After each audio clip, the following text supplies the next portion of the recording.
Welcome back to another insightful and exciting episode of Me and My Health Up. I'm your host, Anthony Harcher, nutritionist and lifestyle medicine specialist.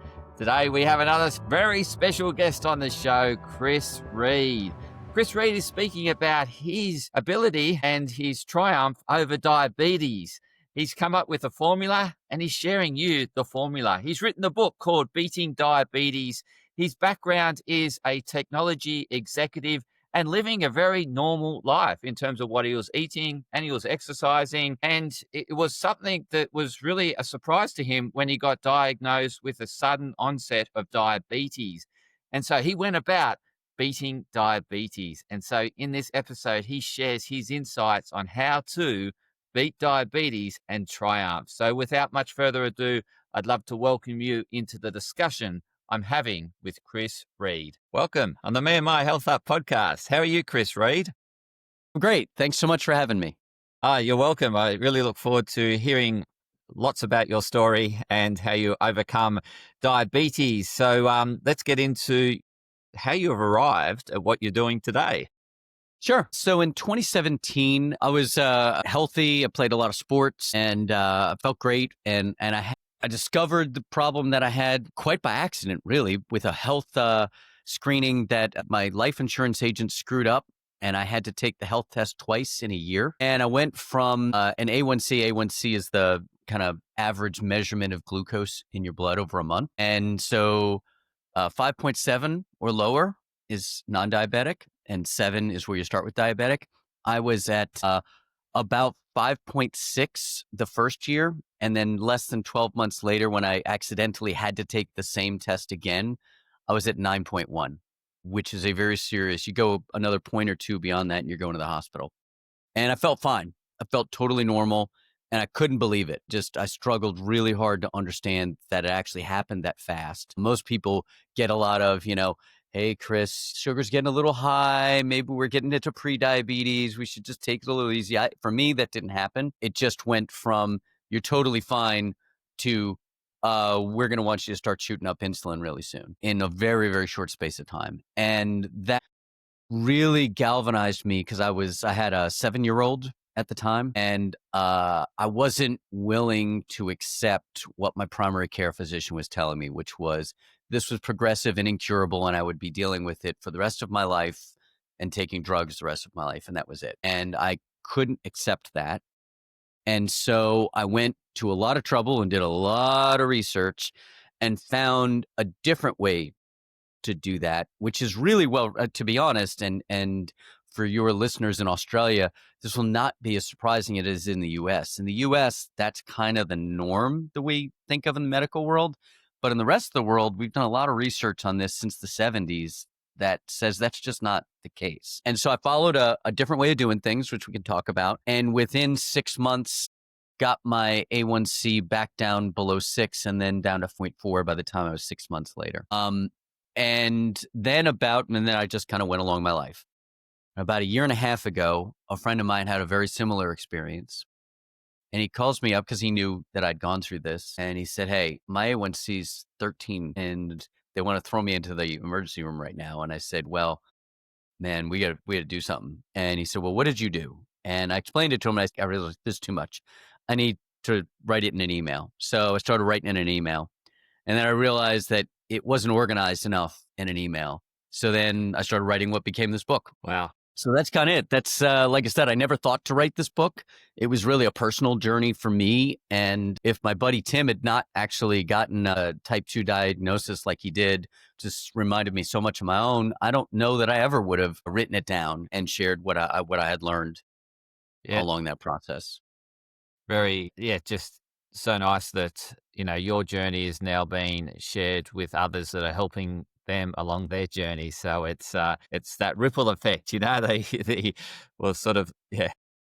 It is. And the other thing is I don't know about Australia, but in the US, if you ever get diabetes sewn into your medical chart, I call it the scarlet letter D. It's really, really hard to ever get that to be admitted that isn't part of your world in the US. Yeah, wow. And so that was one of the reasons I never wanted to write about it. And Tim's experience convinced me that it was more important for other people to know there was a route that didn't involve taking a lot of drugs than it was to keep that stuff to myself and worry about my own deal. So I felt it was important to share it, and that's why I took the trouble to write it down as a book. And how's Tim now?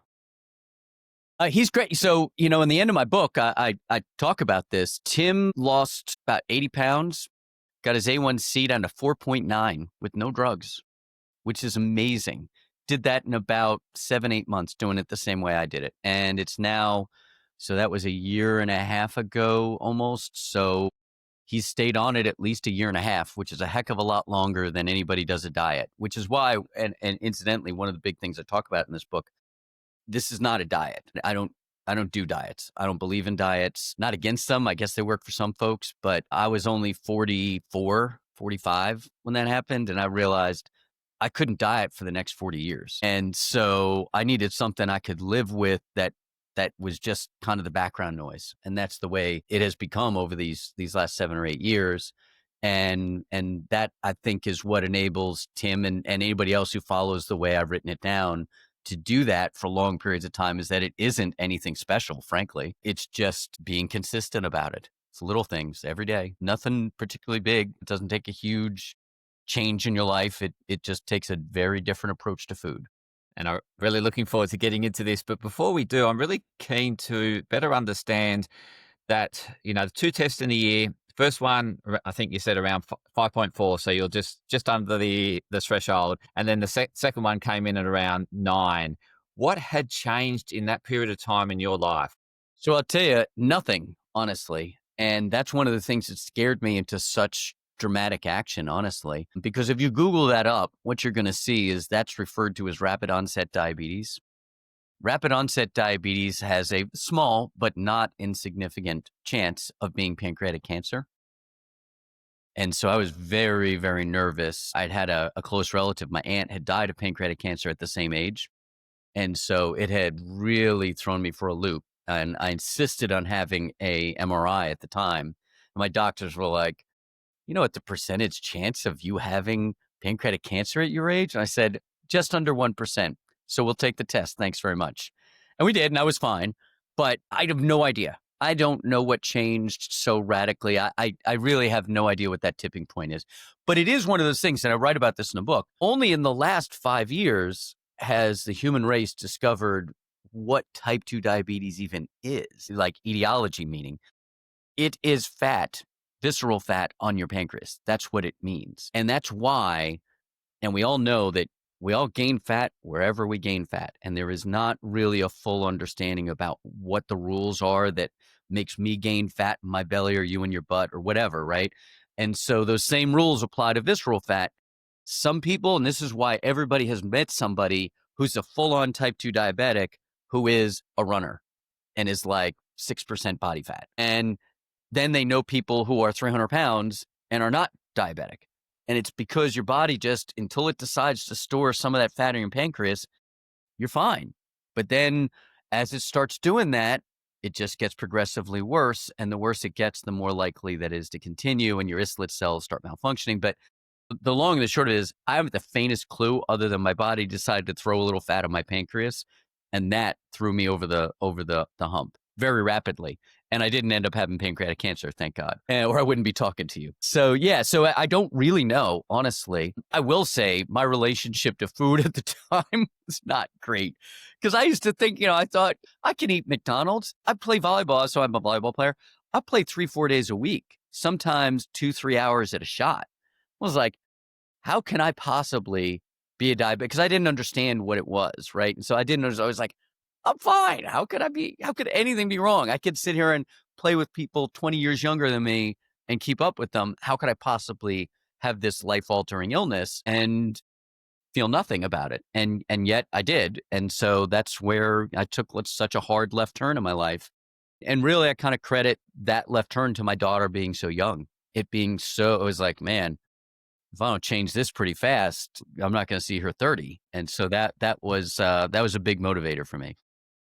story. Really can just to get an understanding of what your typical day of, you mentioned volleyball, you mentioned McDonald's, but what was Chris Reed's life like at that point in time? Just to set the So, yeah, baseline. sure. Yeah. So I'd get up in the morning and I would very frequently make, so I grew up in New York. I live in New Orleans now, but I grew up in New York. And so I have the classic, used to have, I don't anymore. I used to have the classic New York breakfast, the bagel, egg, and cheese sandwich, which if anybody's been to New York, is on every street corner in the city. But from a sugar standpoint, that bagel is nothing but sugar. All that white flour is just sugar, sugar, sugar, man. So I do that. Then for lunch, I was, not an unhealthy lunch eater, but I'd get a sandwich or something like that. Maybe I'd have a slice of pizza or something like that. And then dinner, and dinner could be, anything from sushi out to, you know, uh, uh, steaks or burgers at the house or something like that. Not pretty atypical. I never ate a ton of vegetables, but I also wasn't like a total carnivore. Pretty middle of the road. Um, I did love me some sugar, man. I will say. I mean, it would not be crazy uncommon to go and have 5 or 6 Oreos before bed, that sort of thing, or a little bit of ice cream. Not a lot, but just a little bit of ice cream and a little Nutella on top. I was talking about that earlier today, and I used to love that stuff. And it's funny. I mean, when I would get coffee in the morning, coffee 5 or 6 sugars. Don't really love the taste of coffee. Have a whole bunch of sugar with it, and but frankly, as an American, that's not really that far off of anybody's normal. And so I didn't feel like I was a terrible. I wasn't like throwing down 6 Pepsis a day or something like that.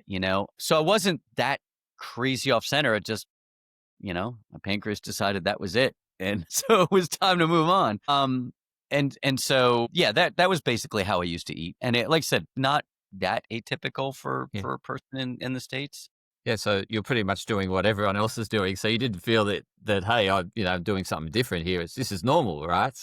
Right. Yeah. Yeah, and then on top of that, you're staying active. You're doing your volleyball. Yeah, yeah, and your career, where you're working long hours, or Yeah. I mean, I run a technology company. And so at that time, worked, I would say I worked the kind of hours I did when I was in my 20s.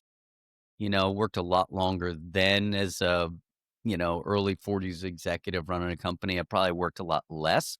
Stress levels reasonably high, but not crazy high. And, in fact, actually, I was actually at that moment in a really good place in my company's evolution. So I actually wasn't like super stressed out at that time or anything. No, I really don't. I can't put a thing like I've tried, believe me, I've thought about this a lot. Like, what was going on then? And I think at the end of the day, sometimes, what's the line from the Big Lebowski? Sometimes you eat the bear and sometimes the bear eats you, and I think just the bear came along to eat me, really, at the end of the day. But that gave, and many people, like, I've not had a lot of other friends, and we've talked about prevention and stuff and how you kind of, most people, like my mother-in-law, travel like a 5 or 8 year where their doctor's telling them, hey, it's getting a little high. You might want to think about cutting back before they get to a place where they actually have to take drugs or, metformin or one of those kind of drugs, which is pretty low level, all the way on up to like insulin. And most people, that's a very long journey. In my case, like I said, it happened to have happened very quickly to me. and how about your sleep? I mean, you said it wasn't a lot of stress, but were you sleeping well? No, my sleep sucked then. It sucks now. I mean, it's actually that's actually not true. In the last 7 or 8 years, one of the things that I did start doing, which has helped both in stress levels and just kind of general outlook, is I do transcendental meditation. So I do that. Well, if I'm good, I do it 4 or 5 days a week. If I'm bad, I'll do it 2 days a week.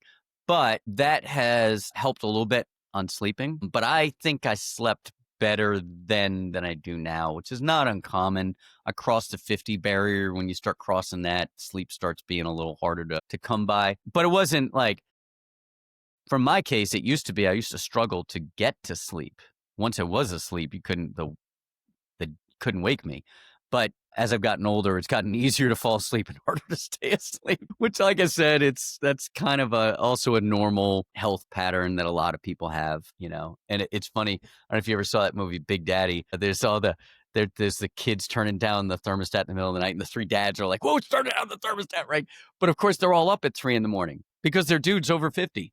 They're up at 3 a.m. going to the bathroom. That's just, it's kind of part of the, rites of passage for men. You get into your middle age, and that's kind of what happens. And but most of that, sleep was a challenge. I don't know that that's gotten a whole lot better. It's gotten different for sure, definitely different.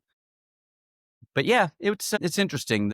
The TM really helped me more with, I would say, so like a lot of entrepreneurial types, my head is very zzz, bam, I'm back.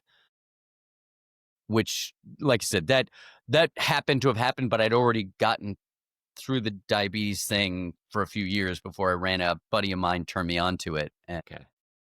But I tackle this exact question, sleep and exercise, in my book. And because of it, they do impact your sugar levels for sure. There's a lot of studies that indicate that. What's interesting is that it doesn't actually seem to matter what meditation you do or mindfulness or whatever. It's just that you do it. It's kind of like, what's the best exercise? An exercise you'll do. Yeah. That's fantastic. And I think, I really want to get back to the story now. Like, I think you've really shared a great baseline as to what you're doing pre-diagnosis, and then, okay, you've just been hit by the freight train, and whoa, what's going on here? You've been cleared, through the MRI about, it's not pancreatic cancer. And now, what was the next step? So the next step was I fired my primary care physician. That was a big deal.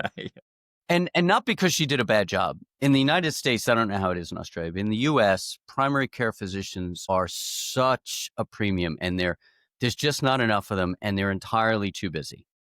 And so they've heard clowns like me say, oh, I'm going to change it with lifestyle 100 times. And so they get really tired, and they're like, just shut up and have some metformin, and we'll go talk about insulin in a few years. But I got other patients. I got 40 other people waiting in the waiting room. I don't have time for this.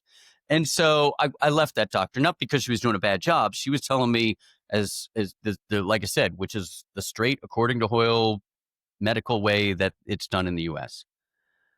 I went and I found a concierge doc, which sounds like a fancy thing, but really is just a primary care physician you pay about $100 a month to. That's it. So a cable bill, basically. And so it was a little expensive, but it wasn't like break the bank expensive. And so, but the difference there was when I talked to the lady who ended up being my concierge doc, and I explained that what I really wanted to do was to not be diabetic and to not take drugs. And she was like, okay, let's figure out how you do that. The difference between that and what I was originally told, which is, yeah, shut up, kid, you're bothering me. And let's talk about it. Let's figure that out, is huge. Because what I write in my book is not to say that doctors suck and you shouldn't listen to them. That's not it at all. I just went for my annual checkup about a month ago, and she and I were talking about like just different things going on health-wise. I mean, we're having real discussion about what works, what doesn't work, all these different things. So it's not that I did this without medical advice. I absolutely did with medical advice. And everything that you see in my book, I include endless citations for, because I don't want people to believe this because I'm just saying it. I want them to look themselves. You don't believe me? Look up the direct study in England. You don't believe what I have to say about all these other things, like we were just talking about sleep affecting your blood sugar. I quote the studies. There's like 3 or 4 of them in there, because it's important if you're going to do something important with your health that really matters like this. It's important that you do it because you know it's right. That's why I feel. If I don't know it's right, then I'm just blindly like taking a drug or doing a thing, and I'm not really invested in it myself. But when I look it up myself, when I say, oh, okay, this is not just some crackpot who wrote a book writing this out. It's actually, there's a ton of studies on this subject that continue to this day, and a couple of them started in the 70s. Now, like the direct studies from the mid 90s. and they're still following the same people and discovering that these same patterns consistently go through. So that was I think the big thing is I got a doctor who was willing to work with me. I got a nutritionist, but frankly, I ran through what the nutritionist had to say pretty fast. That wasn't as helpful. I'm sure it's helpful for some people. It wasn't particularly helpful for me. And then I put together a set of rules that I outline in this book about how I was approaching food. And this is the part where I've kind of diverged a little bit from medical orthodoxy. So in the studies that I quote in my book, if it's okay if I get into this part. Yeah. All right. In the studies I get into my book, what you'll see is, for instance, in the direct study, if you lose 10% of your body weight by whatever means, the odds are very high that you will stop being diabetic. Type 1 is completely separate, by the way. Type 1, that's an autoimmune disease, totally different thing. But type 2, if you lose 10% of your body weight, that's going to happen. You could do that with paleo. You could do that with 100 different ways you could do that. That is because, and this was after that study was initiated, that we have since discovered that it's visceral fat in your pancreas that's actually the culprit here. So basically 10% of your body weight, about 80% of people will suddenly become not diabetic. A percentage of those people, even if they put the weight back, and it's because the fat won't end up in their pancreas, a certain percentage of those people, even if they go back to their previous weight, will stay non-diabetic. I looked at it and I said, okay, well, why is that? And so I started looking. What you'll see, and this is where I diverge a little bit from the orthodoxy, is not the reality. What you'll see if you look up like the NIH or any of these sorts of health organizations is they'll say soluble fiber, and this is what they always say, may help with your blood sugar control. What they're not telling you, and this is the part that's really, really important, and as I term the chapter in the book, studies I bet my life on, because I did, soluble fiber is the controlling mechanism you can use to reverse diabetes without drugs. That's it. I mean, one sentence, that's basically, if you took nothing away from the rest of this podcast, that's it. The question, of course, for most people is, well, what the hell is soluble fiber? Yeah. That's the first question. Okay, great. What the hell does that mean? As opposed to regular fiber, right? So there's lots of different types of fiber. Corn or wheat or something like that, these kind of insoluble fibers. Basically, as we know, they're great for you, first of all. They're great for you. But they're good for your digestion. They're good for all sorts of things. They don't do squat for blood sugar control. They simply will not help you. You can eat all the whole wheat bread you want in the world, and that is not going to do a thing for your blood sugar level. But soluble fiber, which is oatmeal, Brussels sprouts, broccoli, chickpeas, hummus, edamame. I mean, and this is one of the things, there's another chapter in my book. They're on every restaurant menu you've ever been to. They're always there. Those foods, chia, lentils, all of these things, the things that kind of gum up and they become a slurry, the medical term is for it, in your stomach as you digest them, because they're hard to digest, but you can digest them. And so what happens is it slows down your digestion, and this is where the weight loss comes in, you feel more full, right? And so because you feel more full, you don't eat as much. So anyway, the point is it slows down your digestion, which slows down the blood sugar absorption. And that is what is making the statement you see in the NIH and stuff like that helps control blood sugar. Well, the truth is it does a whole lot more than that. In what I discovered is, as near as I can tell, and this is the thing I'd love to see somebody study and really get a real number on, I do it as a 1 gram of added sugar equals 1 gram of soluble fiber. So I'll throw down, like before I eat dinner tonight, we're going to go have sushi, right? It's my daughter's going off to college and we're going to go eat some sushi. So I like sushi, but white rice is nothing but sugar. Yeah. So what I'm going to do, which I do anytime I go to a sushi restaurant, is I'm going to literally order an entire order of edamame for myself. And I'm going to throw all those little soybeans down, the entire waiting for our sushi. I'm going to eat all the soybeans. And then, because my digestion will be much slower, when I have the white rice that's in with the sushi, it will be slowed down and my blood sugar won't spike. And because my blood sugar doesn't spike, my A1C never goes up. And that's where the real danger, why blood sugar spikes are bad for your body, is the spikiness. These are spikes, your body reacts as a stress. And that's where your pancreas normally goes bananas and throws a ton of insulin that you manufacture in your body to fight it. By using soluble fiber, you can slow down that process and not get the spikiness. And that's really it. That's basically it in a nutshell. That's my whole process right there. Okay. And it works. It works like a charm. And it doesn't take a special diet. Soluble fiber, like I said, is on every restaurant menu. The only ones I haven't found it on is like McDonald's. Right. But short of a McDonald's or an ice cream parlor, you're pretty much going to find it everywhere. Once you know what you're looking for, it's very easy. And McDonald's understands that it slows down your digestion, hence makes you full quicker, and it doesn't like that because you don't eat as No, many they want you to eat burgers. more Big Macs. Yeah, absolutely. Hey, look, like I said, and the other thing, and I'm sure that you get this in your podcast, because this is not a diet, right? It's more looking for these foods, including them in every single meal. By doing that, I'm able to do things like say, I do want sushi, right? I don't have to deprive myself of that.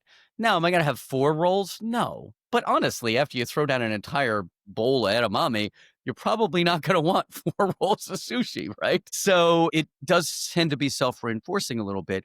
But I also really believe, and I imagine you probably heard this on your podcast before, in habit stacking and temptation bundling.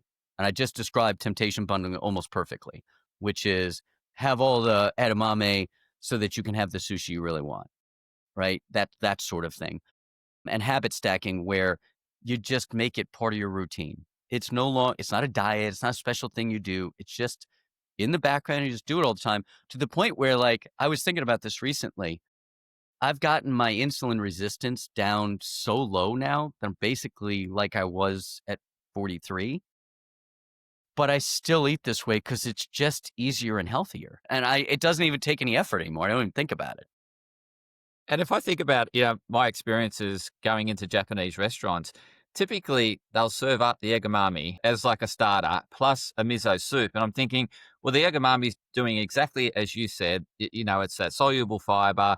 It's, I guess nice on the stomach in terms of it's going to allow it to, digest the meal and you don't overeat. And then you've got the miso soup that's also a bit of a primer to the digestive Mm-hmm. system. And I'm just thinking, like, traditionally, they had all this worked out, but, we sort of really diverged away from Frankly, traditional. if you've ever been to Italy, if you watch the way the Italians eat, that's pretty much what they do too. And the Greeks and the Middle Eastern cultures, all of those cultures kind of do this. You just kind of start noticing it and you're like, okay, that is probably, they didn't know why, but they knew that these were important things to include in your diet, and they're just kind of part of the natural world. But I would say the other thing, and this is really, really important, I practice self-forgiveness. It's critical.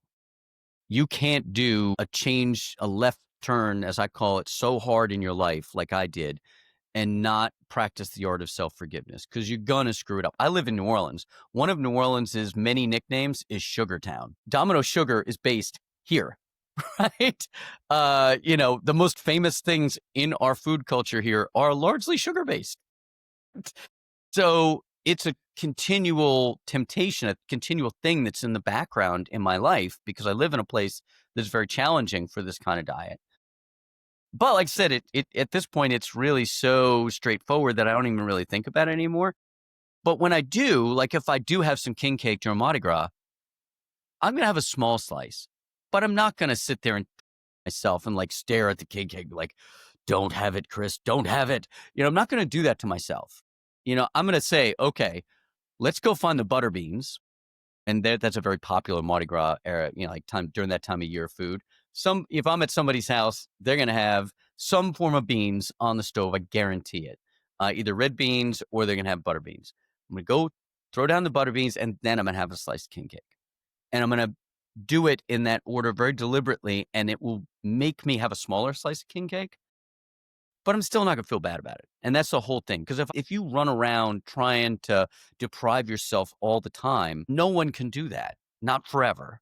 And like I said, I've been doing this 2017 to 2025 now, so that's almost 8 years. And I haven't really changed my body weight since mid 2017 when I kind of went the other way. And so I look pretty much the same because I'm eating the same stuff. And it's remarkable how all of the other biomarkers like triglycerides, cholesterol, all those things, all also I was doing the pre-diabetes bit on those ones. It was like my doctors would say, well, Chris, your cholesterol is getting a little high, blah, blah, blah, right? None of those are high now. But again, like I said, if you're eating the kind of soluble fiber I'm talking about, man, you're throwing down broccoli at every meal. Yeah, you're going to be pretty regular, and your cholesterol is going to be low. um, and like I said, it tastes good. I mean, it's easy. Honestly, and I felt that once Tim had this happen to him, and I was thinking about like, what is it that's making it work that I could tell to a friend? It was like, it's got to be easy, and you got to forgive yourself your lapses. Have to. If you don't, you won't do it. Absolutely, because that whole beating yourself up is just causing a stress response in your body and causing more blood sugar dysregulation. So, Absolutely. yeah, Totally. yeah. So you're absolutely right. I mean, and so I try, like I said, the big thing for me is been, and also, I'll be honest with you, my wife being on my side with this really helps. So, and I include some recipes in my book that are staples in our house, but they're no more complicated than like blueberries and oatmeal, sort of pre-made stuff. But they're there to make it easy. So these are the foods that, like, if I open my refrigerator right now for tomorrow morning for breakfast, the the oatmeal casserole that we make, it's great because it keeps all week. So you can just kind of like, you make it on like Sunday and it'll last you all week. It's just sitting right there. It's literally the easiest thing in my refrigerator to pick up and walk off with. And as a result, that's what I do because people are lazy. I'm lazy. Everybody's lazy. So you do the easiest thing in front of you. So if you can, that's part of habit stacking. If you make the easiest thing, the most habit forming thing you got, connected to things that are good for you, then you'll actually do them. There's some other things that I think are worth mentioning. I think you kind of touched on one of them. So I play volleyball. Volleyball, especially, I play at a reasonably high level, doubles, fours, stuff like that. Some sand, some grass, no indoor. It's too hard on my knees nowadays. That exercise, well, good for me, is not nearly as good from a sugar regulation control as taking the dog for a walk after dinner. Because this is part of the studies. One of the studies that I read about and then followed up with a couple others showed that even 2 minutes of moderate exercise, walking down the street, walk the dog, after a meal lowers your blood sugar level by about 20%. Just that. Don't do anything. I literally well, I'm going to walk the dog after dinner anyway. Why not do it right after I eat? So we go, after we put the dishes in the sink, and we walk the dogs down the street and go around the block. Takes like maybe 5 minutes. But that's one of those little habits that if we skip it and we got to go somewhere after dinner, and so we don't walk the dog, I don't beat myself up, as I was saying. But putting that habit in there, these little tiny things make a huge difference in your outcomes. Incredible. Like you think about it, like, because the modern lifestyle is to have a big meal and go lie on the couch, right? Right. Absolutely. And that's where it's like, I will lie on the couch. I'm going to sit there and I'm going to watch a couple of TV shows afterwards, but I'm going to walk the dog first. And I got to walk the dog anyway.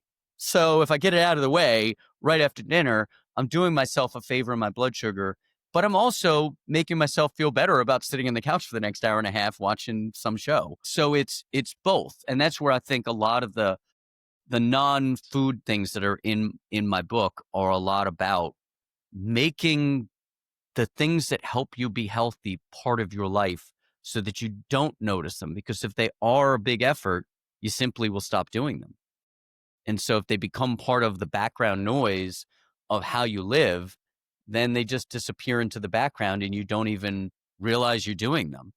And in fact, one of the things I love about the way that I've figured out how to do this kind of soluble fiber approach, I had lunch today. We're doing like a lunch series that we're going to do little Instagram and TikTok posts on going to a restaurant, and I'm just going to look at the menu. I'm going to talk about what I would eat at the restaurant.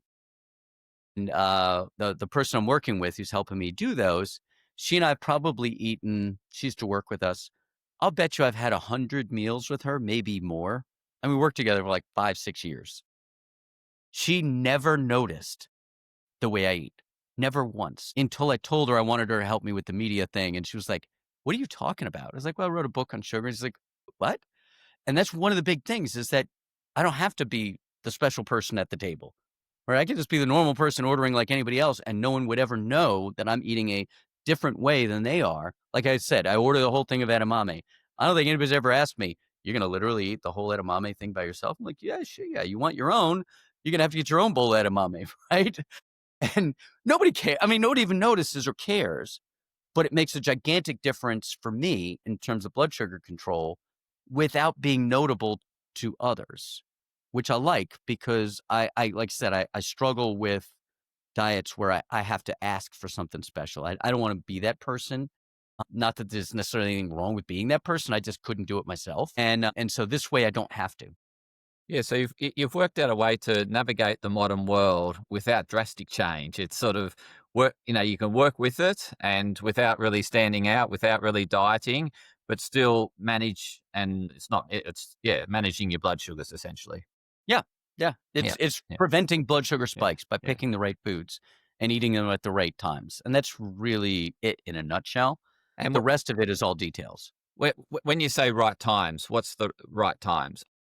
So if you think about it, and there's been a lot, right? The last 6 months or so, I've noticed there's a lot of media around this and a couple of good studies, but you can see it in the background of other studies, which is there is an important difference in so if you think about it, it makes sense, right? Your intestines are a pipeline.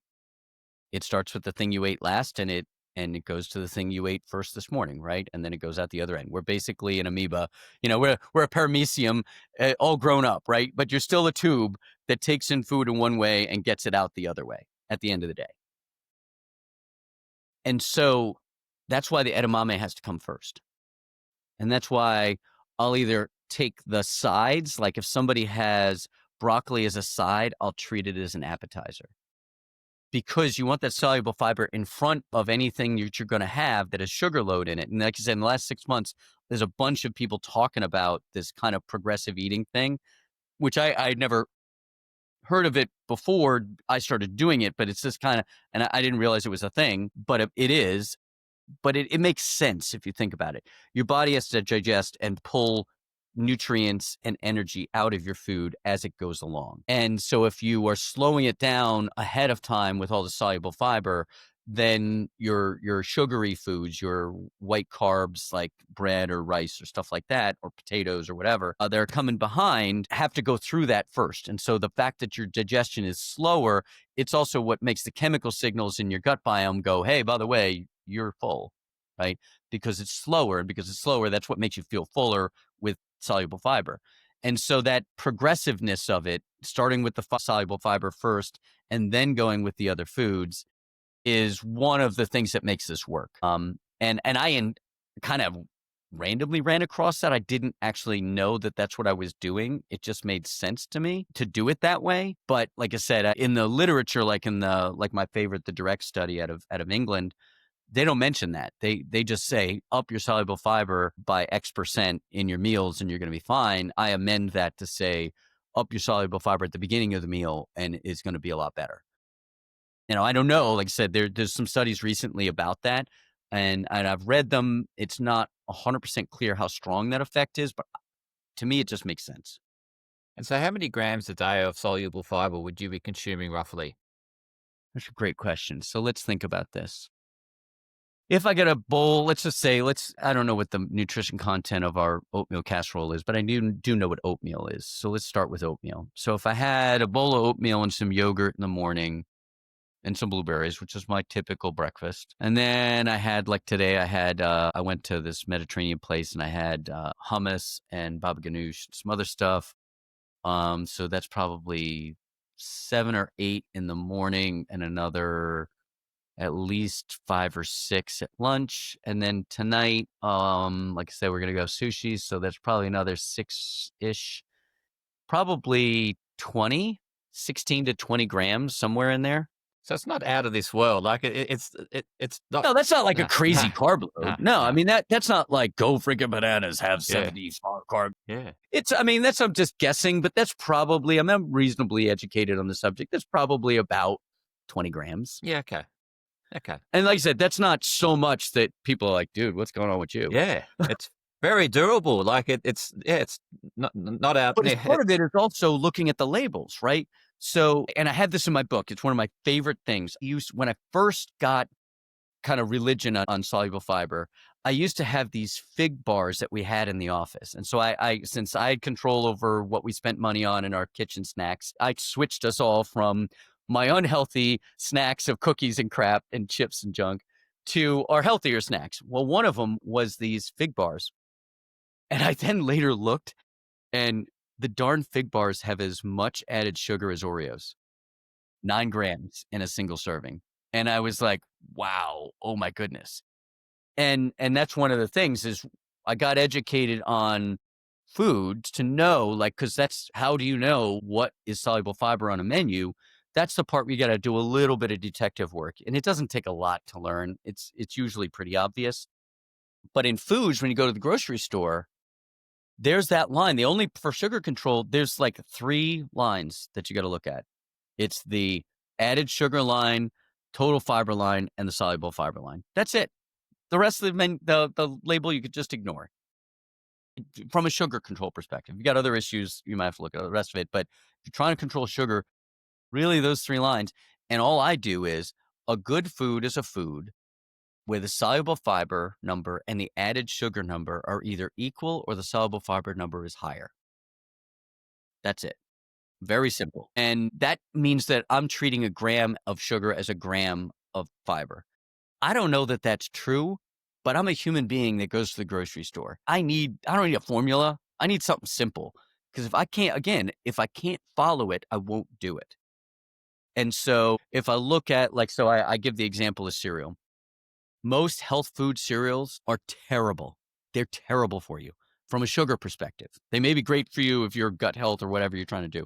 But if you're trying to control sugar, there's very few quote unquote healthy cereals that are not terrible for you. I mean, the added sugar number in those things is crazy. There's only 2 that you can actually have that I found in the cereal aisle consistently. One is regular old Cheerios. Cheerios has slightly more soluble fiber than added sugar. That's it. Any other form of Cheerios like Honey Nut or any of that junk, forget it, right? And either Wheaties or Total, which are just about even. But once you know that, like you can go in and be like, okay, do I like Wheaties or I like, you can make those choices, but there's only these very few lines to look at because you can't spend the day going through the labels trying to figure out, oh man, which one of these? I mean, it's got to be easy. And that's why I just did the 1 gram for 1 gram because I got to keep things simple. If I don't keep them simple, I won't do them. That's fantastic, and I really like your simplicity and making it easy to do, and with the modern lifestyle. So I think it's great, and because it's really helpful for others because everyone's living this modern life. We need to. I don't have time. I don't have time for that. Yeah, yeah. Like I said, and also if I had to spend a lot of time, but it does. Like for example, we went on vacation recently and we had an Airbnb, so we had a kitchen. And so I was like, oh, we'll get some, we eat out and stuff when we're traveling, but breakfast, let's have it at the house. But we're in a different place. We went to Ireland. And so the brands are completely different, right? I mean, there's some brands that you recognize, but a lot of the brands are different. But the labeling's pretty much the same. And so following this pattern, I was very easily able to pick breakfast foods that would work for me without too much trouble. Even in a foreign country, admittedly it's an English-speaking foreign country, but still somewhere where the brands weren't familiar to me. And if that took a lot of time and a lot of thinking, I probably just would have grabbed the first thing off the shelf. And because I kept it simple and I could just go like, okay, who's got more soluble fiber than sugar? Whichever one of these it is, that's the one I'm getting. Or they're at least equal. And the other thing, and a lot of people have written about this, people who do other types of diets, who go vegan or go paleo or whatever, right?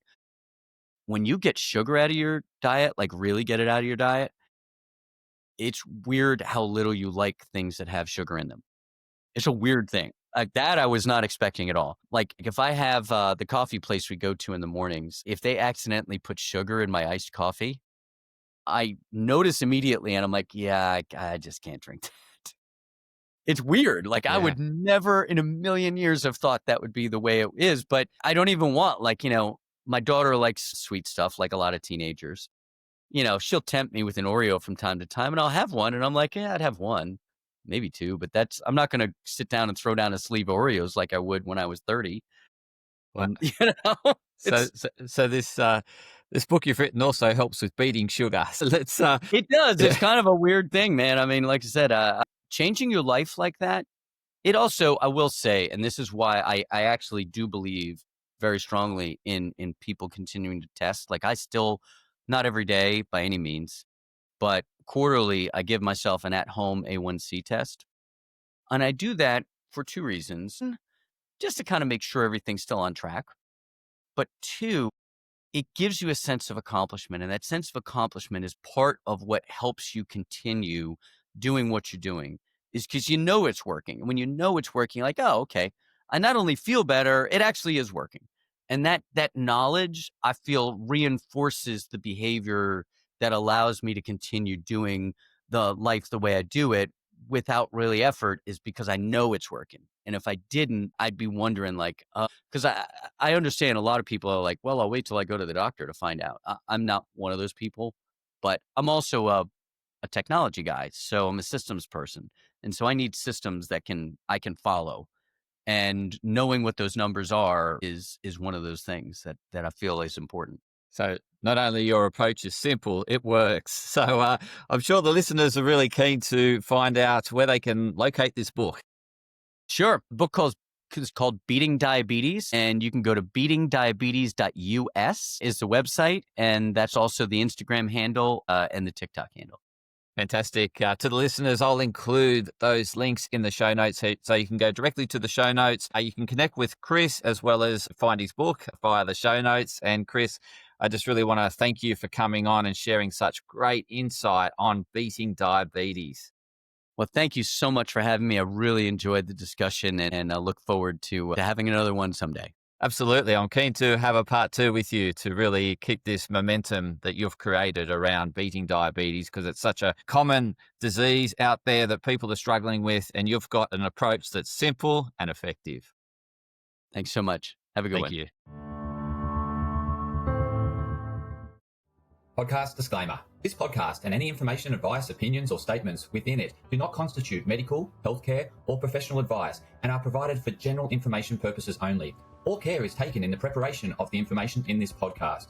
Connected Wellness Proprietary Limited, operating under the brand me&my Health Up, does not make any representations or give any warranties about its accuracy, reliability, completeness, or suitability for any particular purpose. This podcast and any information, advice, opinions, or statements within it are not to be used as a substitute for professional, medical, psychological, psychiatric, or any other mental health care or healthcare in general. me&my Health Up recommends you seek the advice of a doctor or qualified health provider with any questions you may have regarding a medical condition. Inform your doctor of any changes that you may to your lifestyle and discuss these with your doctor. Do not disregard medical advice or delay visiting a medical professional because of something you hear in this podcast. This podcast has been carefully prepared on the basis of current information. Changes in circumstances after publication may affect the accuracy of this information. To the maximum extent permitted by the law, me&my Health Up disclaims any such representations or warranties to the completeness, accuracy, merchantability, or fitness for purpose of this podcast and will not be liable for any expenses, losses, damages incurred, indirect or consequential damages or costs that may be incurred as a result of the information being inaccurate or incomplete in any way and for any reason. No part of this podcast can be reproduced, redistributed, published, copied, or duplicated in a form without prior permission of me&my Health Up.